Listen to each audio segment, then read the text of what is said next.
real lions.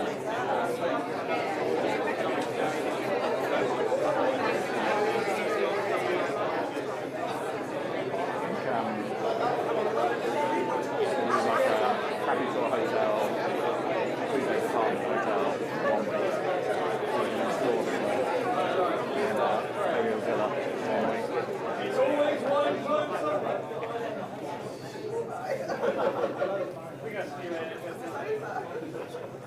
That should be a good trip. Yeah. I want to go Grooming again.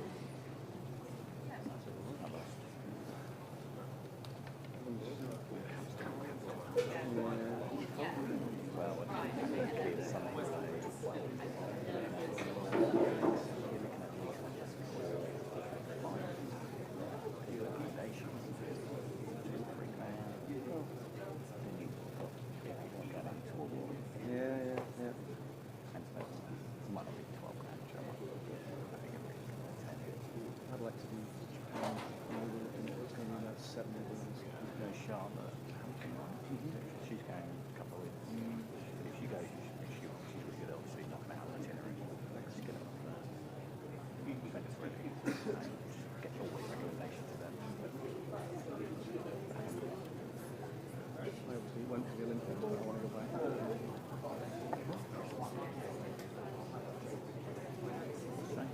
So this one is in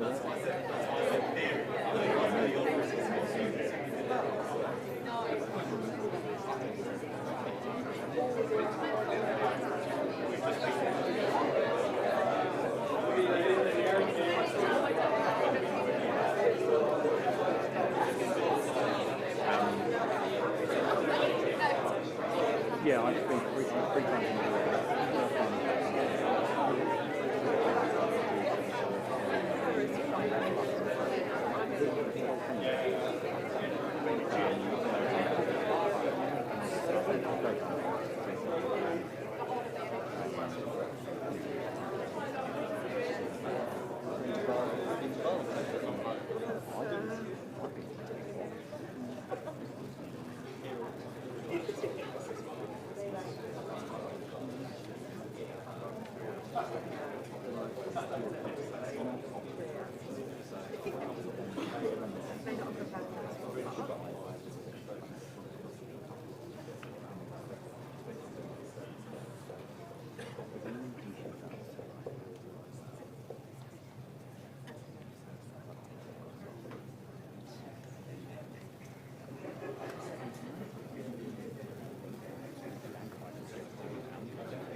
No, we literally stayed in there.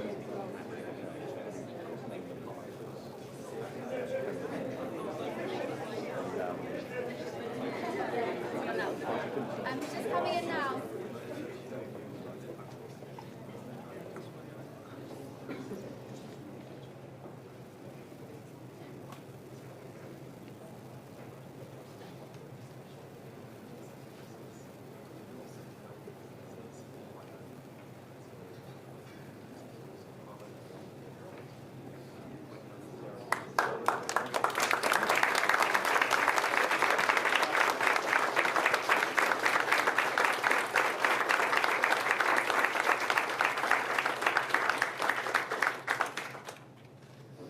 Good morning, everyone, and thank you all for coming.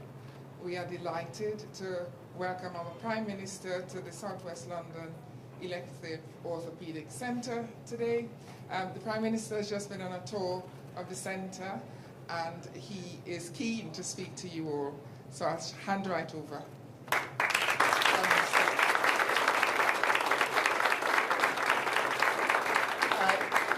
Thank you, Arlene, and thank you to all the staff here. We've had a really uplifting morning just looking at the work that you're doing. It's absolutely inspirational. It's exactly what we want.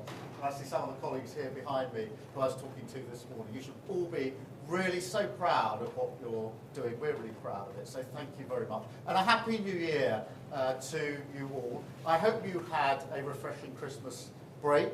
I do recognise and realise that for many people in the NHS, the words Christmas and break don't very often actually go very well together. So before I say anything else, can I just say to all of you, and through you to all your colleagues who work in the NHS, thank you. Thank you to your service to our country and for the countless lives that you save and change every single day. A massive thank you to you.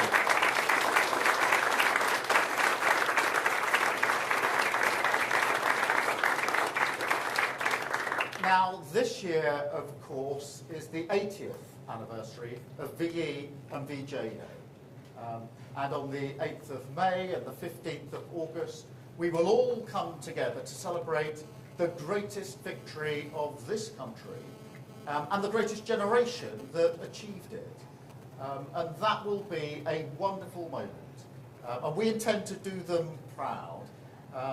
But what that generation knew, what they realised and understood, is that the strength and prosperity of a nation rests on the security of working people. And that the fundamental job of government is to deliver that security so working people can realise their aspirations and drive a country forward. And so for this government, that is what this year is about, what next year is about, what every waking moment is about. Our goal of our plan for change, and this year we will deliver it.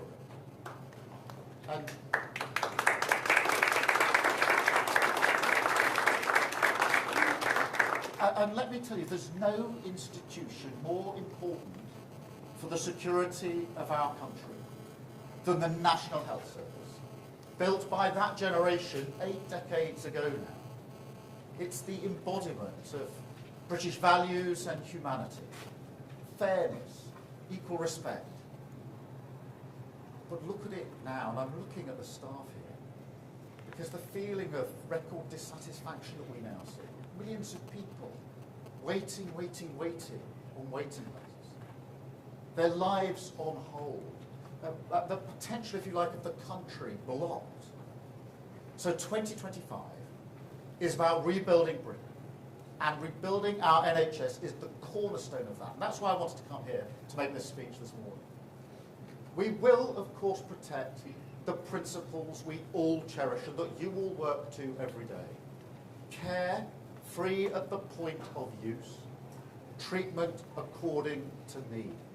Key principles. But to catapult the service into the future, we need an NHS that is reformed from top to bottom. Millions of extra appointments, signed, sealed and delivered with the plan that we are launching here today. National renewal in action. You know, people have long said we couldn't do this. I'm sure they said that to you as well. This sort of wallowing in a fatalism about the potential of this country, the change that we can deliver for working people. Well, this plan that we're launching today is a comprehensive rebuttal of that mindset. An NHS that treats patients more quickly, that is closer to their lives, gives them the level of convenience that they take for granted in nearly every other service they use every day. Just think about it, every day. Just a few swipes of their phone. Millions of people buy food or clothes for themselves and their families. They book holidays. They even find love. And there is no reason, no good reason, why a public, free at the point of use, NHS, can't deliver that kind of convenience. In fact, it must. And we talked about some of these this morning. We need an NHS hungry for innovation as you are at this centre. That is the only way to face up to the challenges of the future. The wonder of us living longer and longer. And with that hunger, together we can save countless lives. Improve care from where it is now to beyond belief. Do not doubt that this can be done. A system like ours, with vast amounts of patient data, with scale, with the extraordinary resilience of our NHS staff, we are well placed for the AI revolution in healthcare. Trust me, that is coming. Britain is a world leader. So we can do this. But first, we must confront the reality of what is needed. Because the NHS can't become the sort of national money pit. Productivity can't bump along 11% lower than it was before the pandemic. Working people can't be expected to subsidise the current levels of care with ever-rising taxes. That is the price of ducking reform. And I won't stand for it. I believe in public service. I believe in the NHS. I'll fight for it day and night. But I'll never stand for that.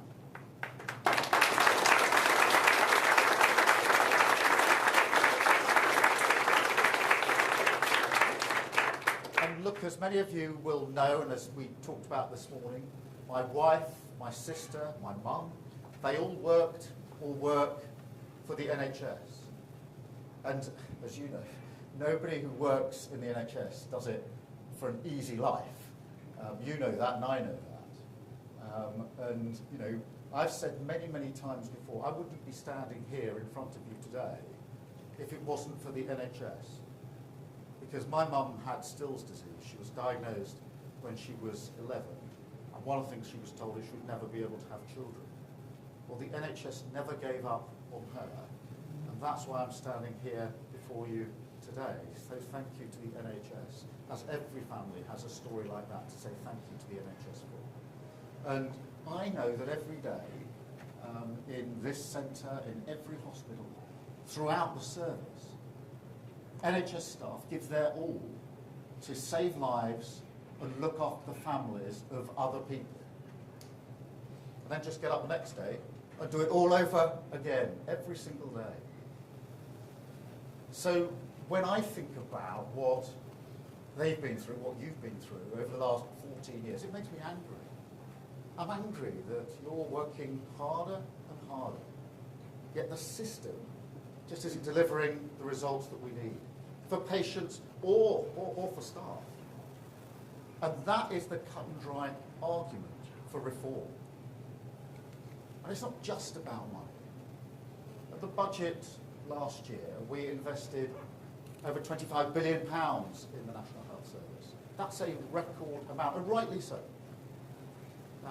And we put in over £1.8 billion since July on cutting waiting times alone. And that's investment that will deliver 40,000 extra appointments every single week, picking up on some of the techniques that you are using here. Now, that is an outcome that is wanted by everybody. It's wished for by everybody. But it's only possible because of the difficult choices that we confronted. But let me be crystal clear. That money will be used not as it has been in the past, as just sort of papering over the cracks. That's the definition of the sticking plaster politics that we were elected to change. No, this is the year we roll up our sleeves and reform the NHS. A new era of convenience in care, faster treatment at your fingertips, patients in control, and NHS fit for the future.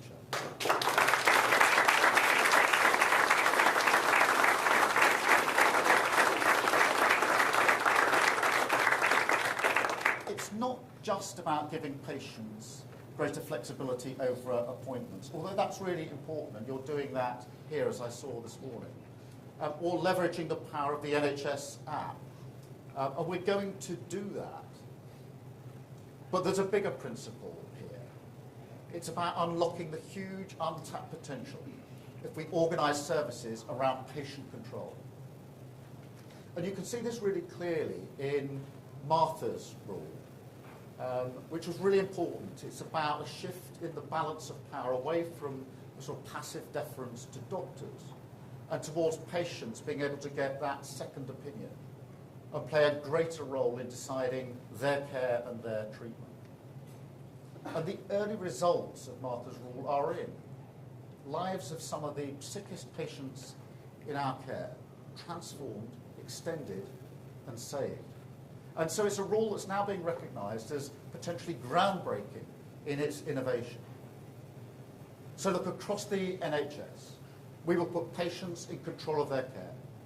And to meet that demand, we will also move care closer to their lives, shift treatment away from hospitals and centres and deliver more care at their GPs, in their community and in their homes. And you gave me some brilliant examples of what a difference that makes, shifting care towards people's communities and their homes this morning when we're walking through what you do right here. Because as you know, that will make a massive difference to waiting times. If we can get more GPs consulting immediately with specialists, diagnosing even more quickly, then we'll avoid an extra 800,000 unnecessary referrals and appointments every single year. Another game changer, community diagnostic centres. We will open them, more of them, and it'll be 7 days a week, 12 hours a day.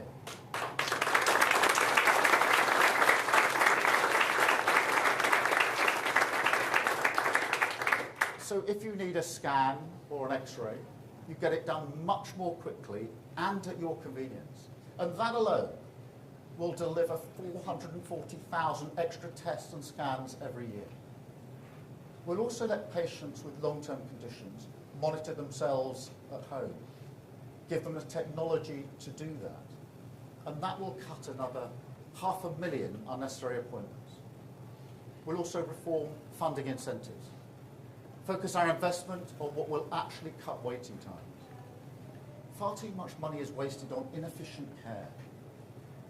That has to stop because we can't afford it. Artificial intelligence will help us here as well. I've seen it in action at the hospital I was at the tail end of last year. An AI-enhanced stethoscope that can tell in a heartbeat, literally, whether you're at risk of cardiac failure. And just think about that. That's a patient saved in an instant from a possible future that they may have had, where they might collapse, possibly more than once, where they'd be rushed on trolleys into A&E, into acute services. All of that avoided because AI was able to pick it up much earlier. Think of the impact, not just on the individual patient, the person that might happen to, and of course their family, but also on the NHS. Because artificial intelligence is a technology with almost unlimited power to cut waste, speed things up, and save lives. And with this plan, the NHS will harness it properly. And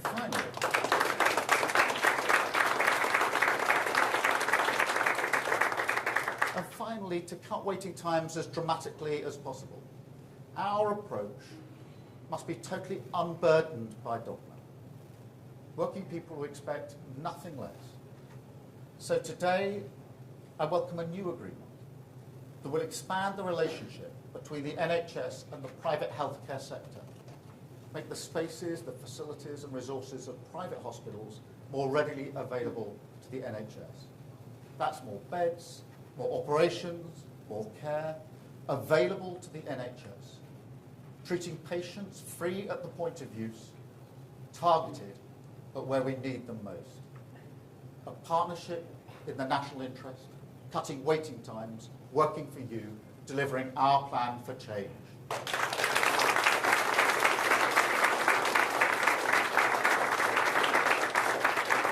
Now, I know some people won't like this, but I make no apologies. Change is urgent. I'm not interested in putting ideology before patients. And I'm not interested in moving at the pace of excuses. All through this project that we've been involved in, people have been saying to me, slow down. You can't change the Labour Party, they said. You won't win an election in every nation in Britain, they said. And they say you won't deliver on that plan. They'll say it again this year. I've no doubt about this plan. It's that anthem of decline. But they've been wrong at every stage. And they'll be wrong again. Because this year we will show that Britain can change our country. Politics can be a force for good. And we can unite the NHS behind a plan for reform. An NHS that's faster, easier and more convenient, with waiting times cut, patients in control, technology at your service, and outstanding care in your community. That is the change we will deliver.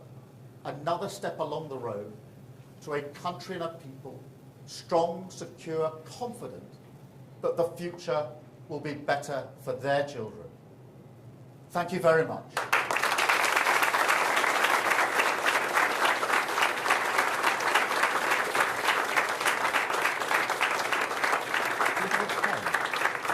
Now, I am going to spend some time talking to all of you. That's what I'm going to do almost next. But before I do that, I'm just going to take some questions from the media. So if you'll forgive me, we'll deal with that and then we'll spend more time talking through the brilliant work that you're doing here. But let me turn then to the media, if I may. I've got Hugh Pym, I think, from the BBC. Hugh.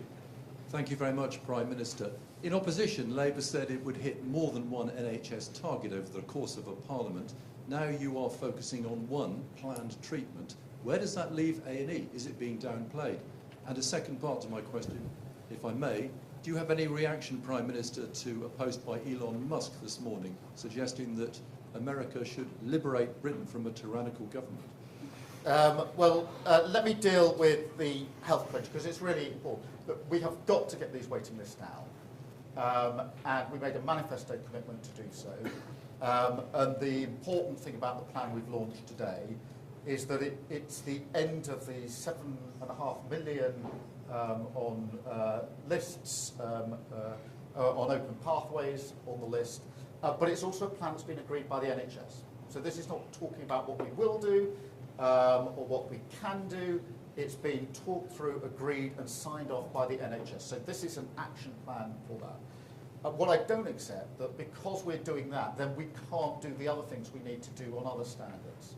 And I will never accept that prioritising waiting lists must come at the expense of the other things that the NHS must do, whether it's A&E, whether it's cancer and heart cases as well.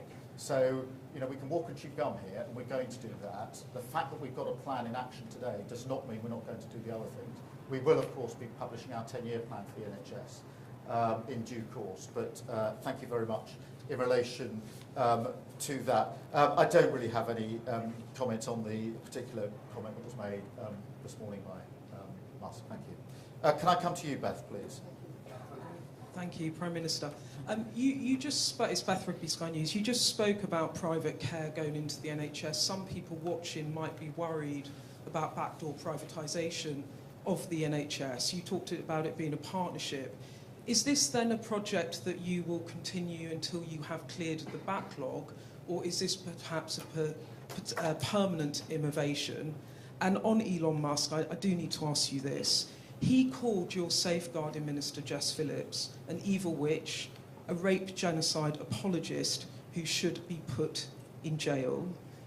Does that sort of abuse of a minister make you feel angry? And what is your response to that? Thank you. Thank you, Beth. Let me address both of those. Firstly, look, an element of private sector support for the NHS has been there for a very, very long time. This is not new. And clearly we need to make best use of it.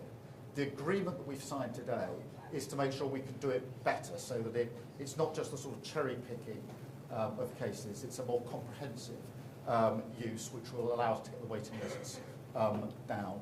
Of course, the priority today is waiting lists, but I'm not ideological about this. Where there's capacity that can be used that will help us deliver in the NHS, then we will continue with that partnership. On the question of Elon Musk, look, I think most people are more interested in what's going to happen to the NHS, frankly, than what's happening on Twitter. But you asked me a really important question that's been in the news for the last few days. I am going to, with permission, just answer it quite fully because it is a really important set of issues. And let me start with this. Child sexual exploitation is utterly sickening, utterly sickening. And for many, many years, too many victims have been completely let down by perverse ideas about community relations, or by the idea that institutions must be protected above all else. And they've not been listened to, and they've not been heard. And when I was chief prosecutor for 5 years, I tackled that head on, because I could see what was happening. And that's why I reopened cases that had been closed and supposedly finished. I brought the first major prosecution of an Asian grooming gang.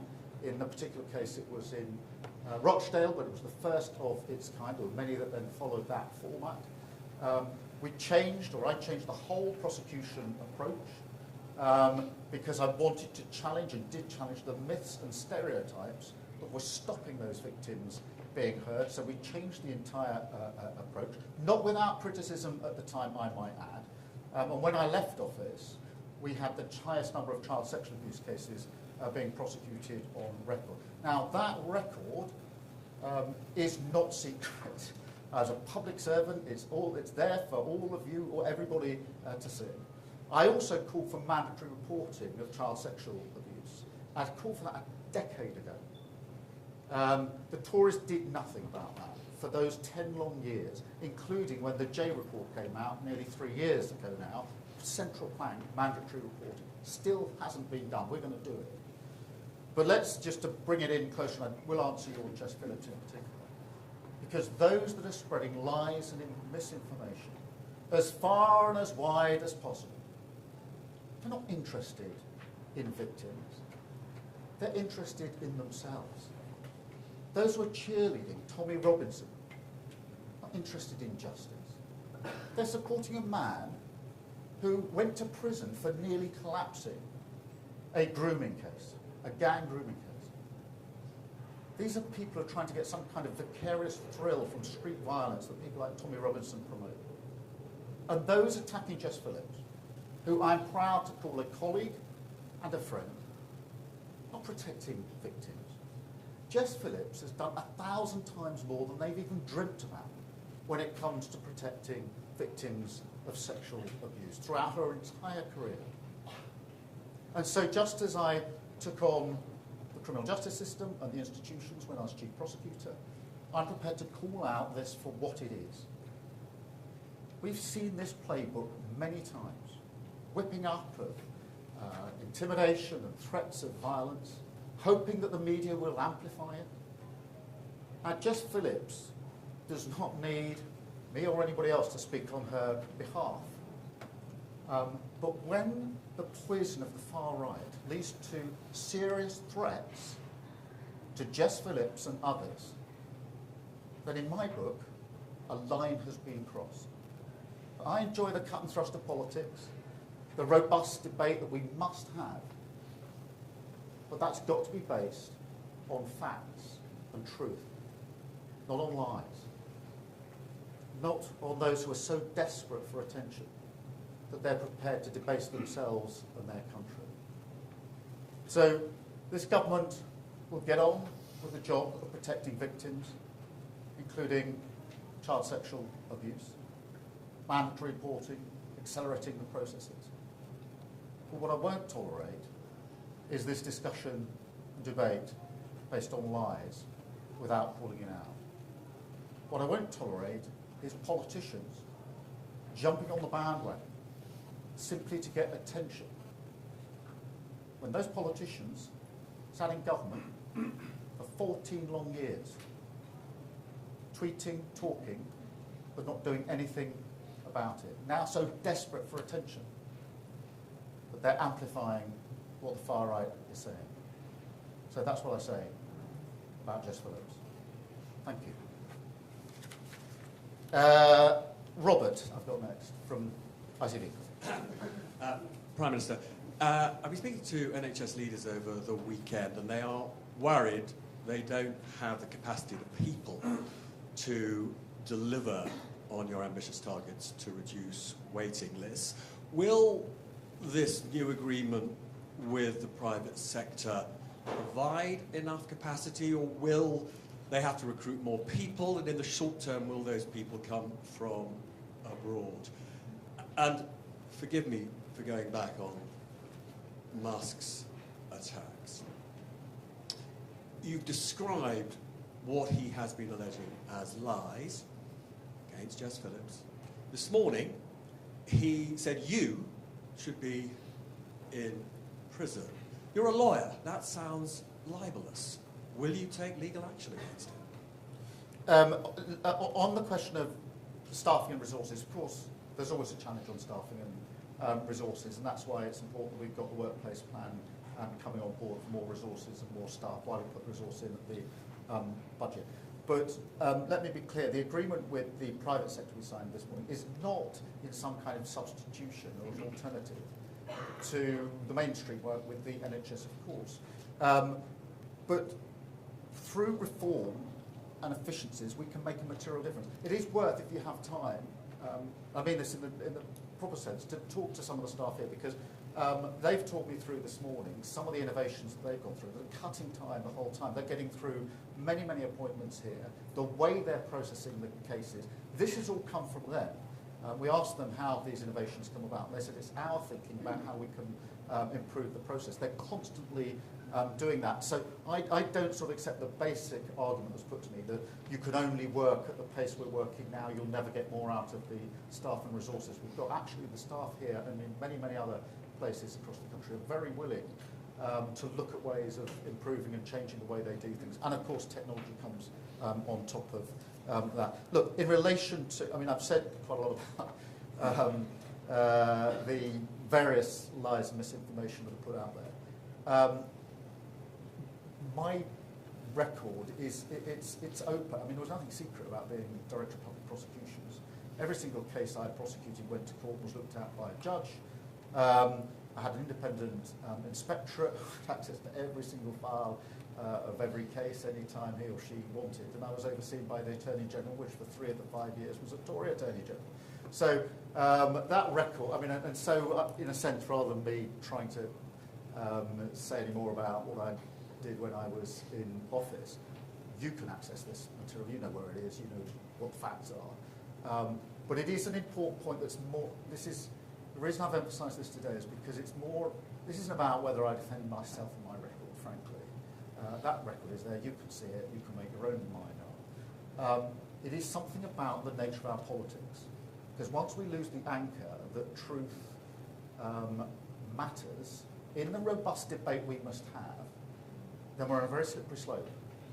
And when politicians, and I mean politicians, who sat in government for many years, are casual about honesty, decency, truth, and the rule of law, calling for inquiries because they want to jump on a bandwagon of the far right, then that affects politics, because a robust debate can only be based on the true facts. And that's why this is actually an important point about our politics, not about what anybody may or may not say on Twitter.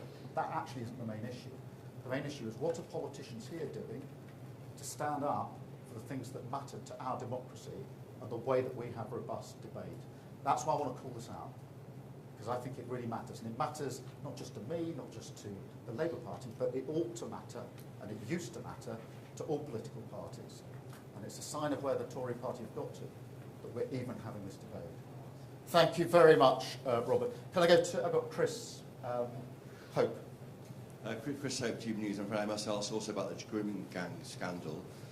Critics will say it's not a far-right bandwagon issue, Prime Minister. The ICSA report looked at just 6 towns where grooming gangs were operating. Rochdale got 1 mention in 400 pages. We have found that GB News court report showing gangs operating in 50 towns across the country. Are you certain as Prime Minister it's not going on today? Why didn't you order a national public inquiry to join the dots between 50 towns, not 6, barely mentioned in the J report? Are you afraid it might expose failings as your role as a DPP? And that's why Elon Musk says, were you complicit in the rape of Britain? You have not, to go after the far right on this does not go to the heart of the problem. No. But Chris, look, on my record, I think you were actually covering crime when I was DPP. You were quizzing me at the time for the Telegraph as the crime correspondent, I think for the entire 5 years, if I'm right. And quite rightly too, I'm not complaining the slightest. But you looked at my record for 5 years with me as I was doing the job, facing your questions. You've got access to all of the materials. So, in a sense, you can look at it. I've set out what I did. I actually changed the system because I could see some of the things that were going wrong. I wasn't prepared. Unlike some Tory politicians, I'm not tweeting about it or talking about it, got on with changing it. In relation to the serious point you do make, because this is the victims here suffered terrible abuse, unthinkable, unspeakable, genuinely sickening abuse, and then they weren't listened to. That has to be taken seriously. We have to do everything we possibly can to make sure that never happens again. That's why I made the changes I did within criminal justice. Among the reasons I came into politics was because I felt that it couldn't all be done within the criminal justice sphere alone. It had to be done more broadly. On the question of this sort of call for an ever-increasing number of reviews, there have been a lot of reviews, including localised reviews, including into Oldham, for example. The Mayor of Manchester did his review, and the J report was intended to look at the different types of exploitation that went on. It was a comprehensive review. What Professor J said was really important there, and because I completely agree, which is this doesn't need more consultation. It doesn't need more research. It just needs action. There have been many, many reviews, this constant asking for a further review. No stone should be left unturned, but frankly, it's time for action. Get on with it. Why didn't the last government implement the J requirements? You've got to answer that question. For 10 years we've had reviews and reports. Did they act? No. They're now tweeting and talking about what they think should have been done. I've got some pretty basic questions to answer in relation to that, in my view. Thank you very much, Chris. Let me go back to Kate from Times Radio. Thank you, Prime Minister. Kate McCann at Times Radio. You've just said there that on a separate issue we've had 10 years of reviews and commissions and looking at a question, and now is the time for action. In your speech just now, you said you don't believe in ducking reform, yet despite calling social care an urgent need in the general election campaign, you've just announced another review which won't report until 2028 fully. Will you bring that date forward now? And will you give those in the social care sector the protection from the national insurance increases while they wait for your report? Well, I mean, firstly, thank you for raising this, because social care is such an important issue in its own right, and obviously it's also linked to the question of what happens in our hospitals, because it's got a huge impact, and we've got to get it right, which is why we put Louise Casey in charge of this, who's renowned for getting to the bottom of things, coming out with really good, strong recommendations. And I want to build a consensus. I genuinely want a cross-party consensus, because if this is going to work and make a material difference, it's got to last through different parliaments. That will take time to get this right, but we're determined to do it.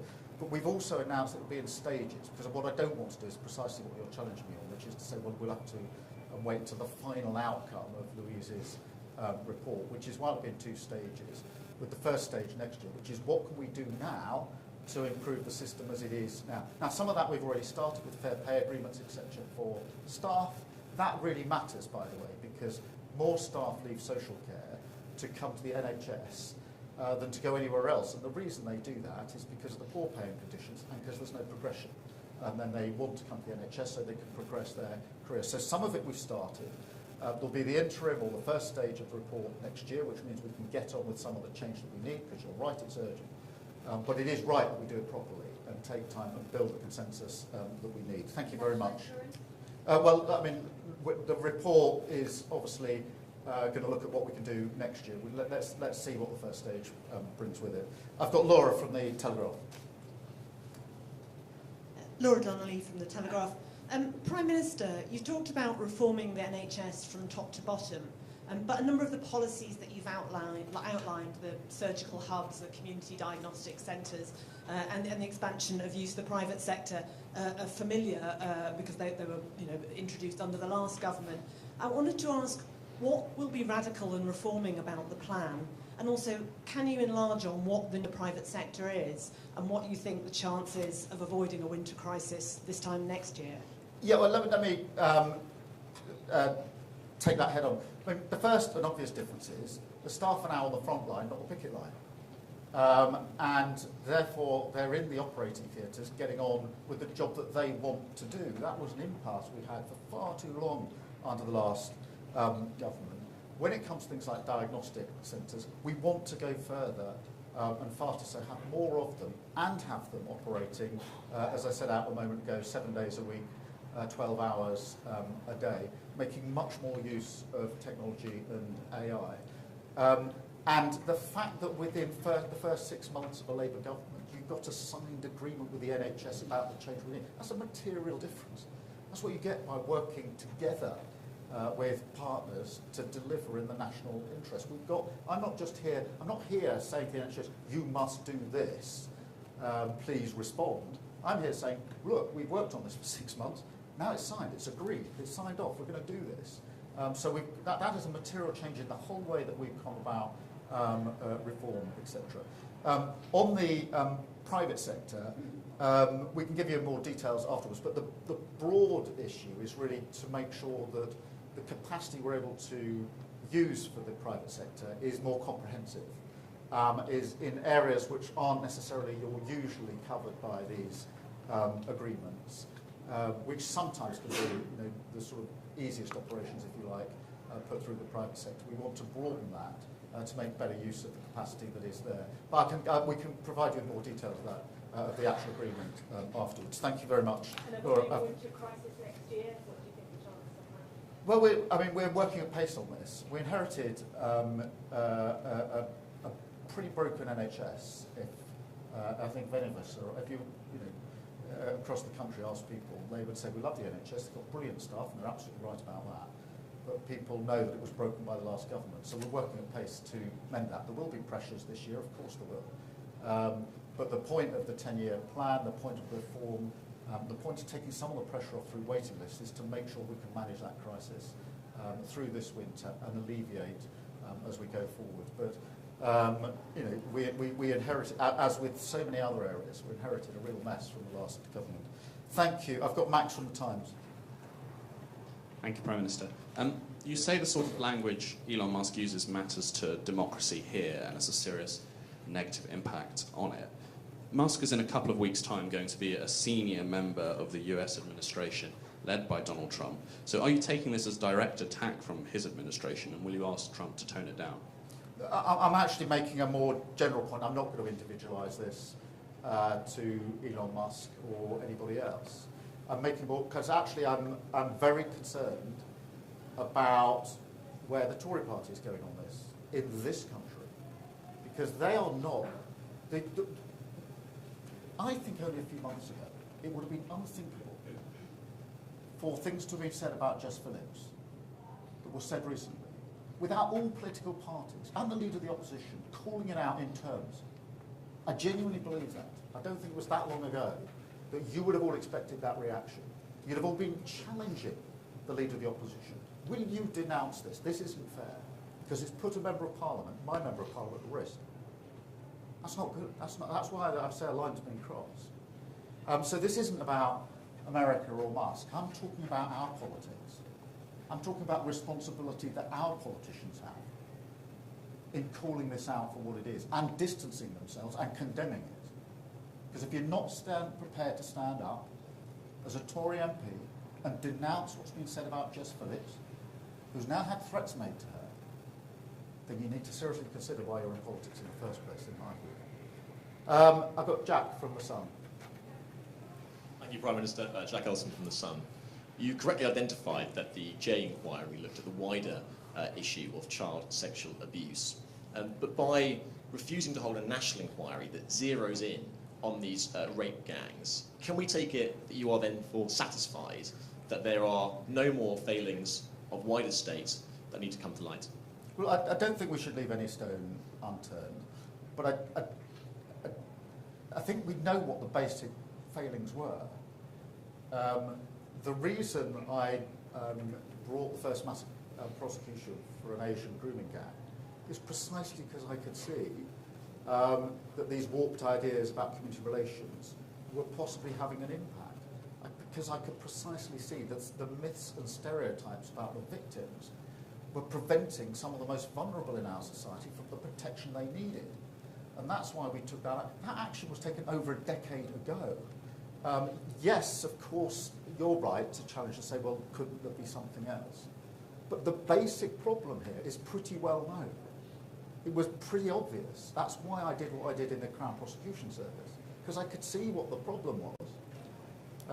And so there's always this sort of suggestion, let's have another review. I think Professor Jay, I mean, she did look at this for a very long time. You could sense a slight impatience on her behalf, which is say, look, just get on with the things that have there were, what is it, 20-something recommendations in the Jay report. None of them have been fully implemented yet. None of them were fully implemented by the last government. So for the leader of the opposition now to call for a further inquiry, she didn't even implement the 20 recommendations of the Jay report, which is about as comprehensive as you could get. Then I think that shows perhaps where just the, trying to get noticed is becoming more important than the issue itself. So I don't duck your challenge, but I do genuinely say, for those that are really concerned of protecting these victims, and I really am, it's time to get on with it.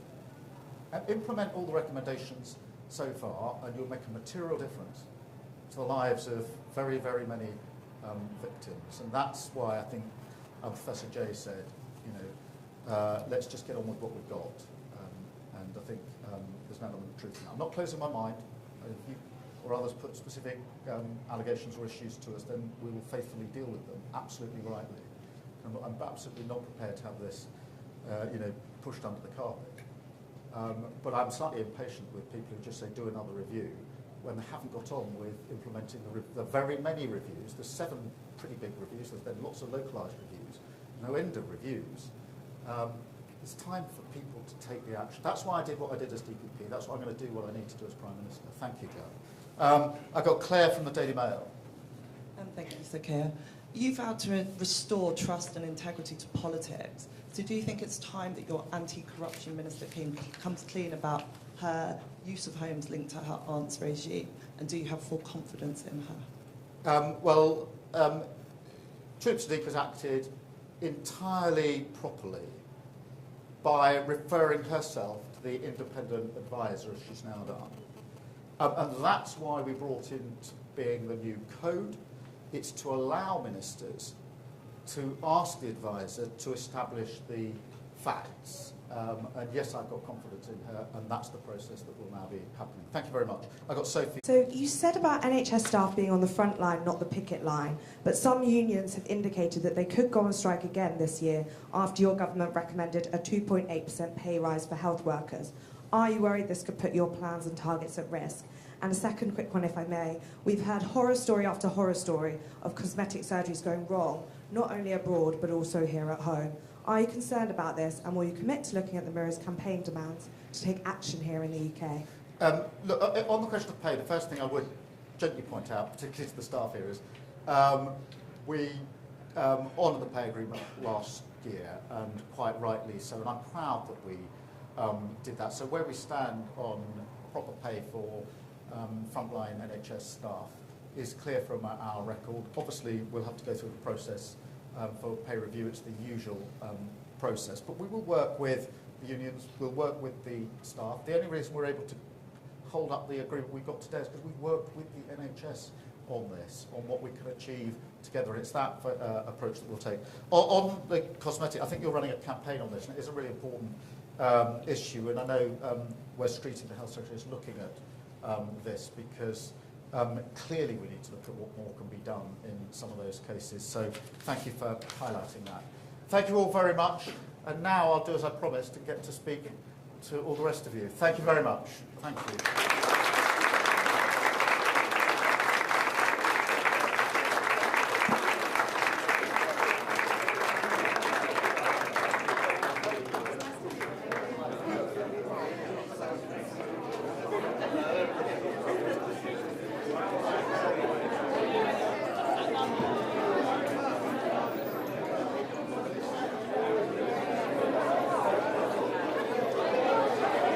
Fiona.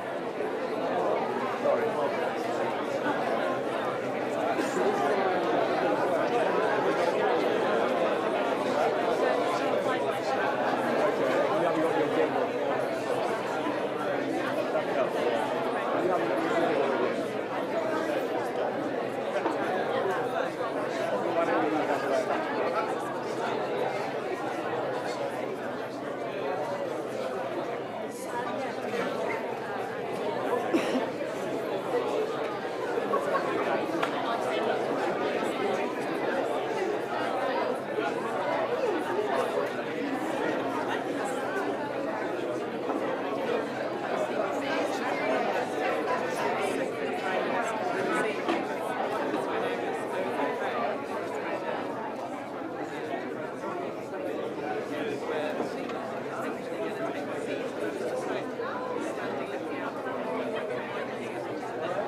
I think it's on Zoom and